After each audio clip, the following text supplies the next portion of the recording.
So in this example, we are going to compute the convolution of two unit step functions. So let's let y of t equal u of t convolved with u of t, where u of t is the unit step function. The convolution symbol there really is just shorthand for the convolution integral. So we can actually write this as the convolution integral, the integral from minus infinity to infinity of u of tau, u of t minus tau d tau. So this is the integral that we need to evaluate if we want to be able to compute y of t. And this is just the definition of u of t convolved with u of t, the convolution integral. To be able to do the convolution integral, we need to know what the individual pieces of the integrand look like. So we need to know what u of tau looks like, and we need to know what u of t minus tau looks like. So let's just sketch each one of those individually. If we sketch u of tau, that's very easy. As a function of tau, the function u of tau turns on at time 0. So it's 0 for all negative tau, and it's equal to 1 for all positive tau. So this is the signal u of tau. What about the signal u of minus tau? Now, u of minus tau is not a signal that we need for the integrand of our convolution integral, but it's kind of the first thing that you usually sketch when you're trying to sketch u of t minus tau. So let's go ahead and sketch u of minus tau. Here's our time axis tau, and we know that u of minus tau is just u of tau that's been flipped on the time axis. So it's a unit step that's on for all negative time and turns off at time 0. So this is u of minus tau. And I labeled here on the tau axis the time 0. When we sketch our next sketch, which will be for u of t minus tau, keeping track of where 0 gets shifted to due to the shift t is kind of the easy way to work these problems. So let's go ahead and do that. Let's sketch this final piece, u of t minus tau. So this is the other part that we need for the convolution integral integrand, because we need to take the product u of tau times u of t minus tau. So we need to be able to sketch this signal. So what does u of t minus tau look like? It basically is just u of minus tau, the signal that we just sketched, but shifted by some amount t. So when I sketch this, I'm going to sketch it versus the time axis tau, because that's the time variable inside of the convolution integral. And what this signal is going to look like is it's going to look like my time reversed unit step. It looks very much like u of minus tau. The difference is that it doesn't turn off at time 0. This signal has been shifted by an amount t, so it actually turns off at time t, whatever t is. So you'll notice when I've sketched this, I haven't labeled where the time origin tau equals 0 is, because right now t is just a variable. I don't know if t is less than 0 or if it's bigger than 0. So right now I really can't label where the time origin is on the tau axis because I haven't specified the value for t.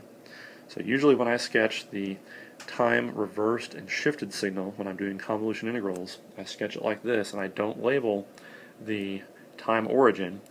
I just keep track of where t is. So in our original sketch of u of minus tau, I had a 0 there on the axis. Now that I've shifted that signal, the 0 has been shifted to time t.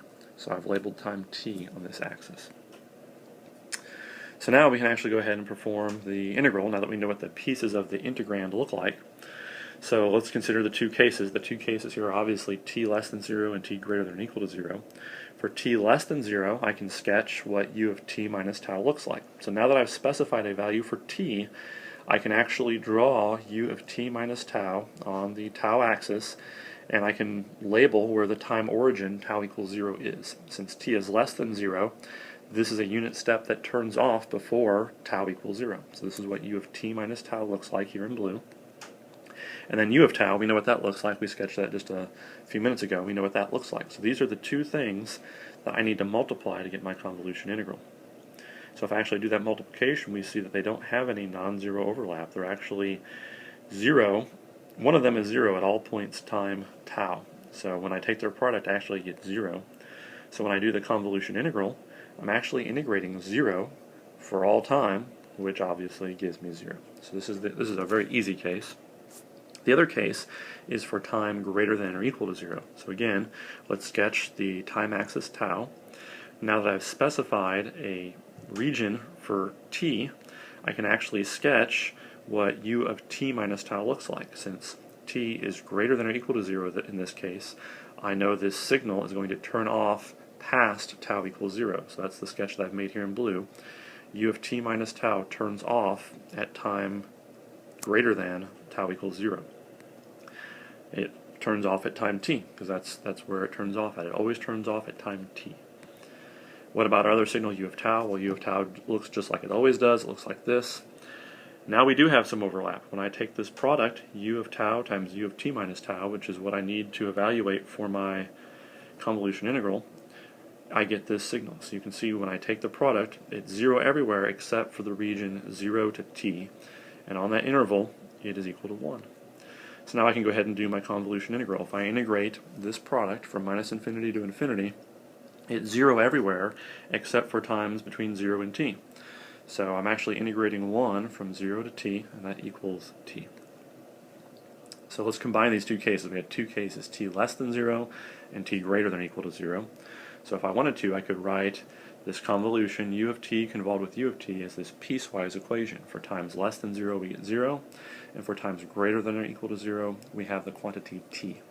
If I sketch this versus time, because that's what y of t is, it's a time signal as a function of the variable t, it looks like this. It's 0 for all negative time, and then at time 0 it just linearly increases. It's a line, it's a ramp function.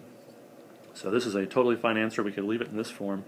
If we wanted to simplify it a little bit more, kind of a more compact expression, we see that we can actually write this convolution as t times u of t. So instead of writing explicitly a piecewise equation, we can use the unit step function to turn everything off for time less than 0, and then have it turn on at time 0, which results in the function t. So this is our final answer. Unit step convolved with a unit step is t times a unit step.